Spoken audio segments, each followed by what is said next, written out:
চারদিকে শুধু শাপলা বিল শুনতে শুনতে অবশেষে চলে গেলাম শাপলা বিলে।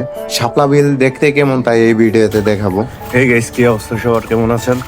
আশা করি সবাই ভালো আছেন। সকাল সকাল রওনা দিলাম, শাপলা বিলে যাব। প্রথমে আপনারা গাজীপুর চৌরাস্তা, তারপরে গাজীপুর চৌরাস্তা থেকে জয়দেবপুর চৌরাস্তা বা জয়দেবপুরে আসবেন। জয়দেবপুর থেকে যে কোনো রিক্সাওয়ালা বা অটোওয়ালাকে বললেই হবে যে শাপলা টেক যাবো, দেউলিয়া, তাহলেই শাপলা বিলে তারা নিয়ে যাবে। জনপ্রতি পড়বে 30 থেকে 40 টাকা, যে যেমনটা নিতে পারে আর কি। ফুটন্ত শাপলা ফুল দেখতে চাইলে অবশ্যই আপনাদের সকাল সকাল বের হতে হবে। 6টা বা 7টার দিকে শাপলা বিলে পৌঁছাতে হবে। যেহেতু শাপলা বিলে শাপলাই দেখতে যাবেন, যদি দেখতে না পারেন তাহলে তো শাপলা বিলের সৌন্দর্য আর দেখতে পারলেন না। তাই সকাল সকাল বের হবেন। নৌকা প্রায় ডুবে দিয়েছিলেন। গাজীপুরে যেমন কলকারখানায় ভরা, ঠিক তেমনি সৌন্দর্যে ভরা গাজীপুর। চারদিকে শুধু সৌন্দর্য আর সৌন্দর্য।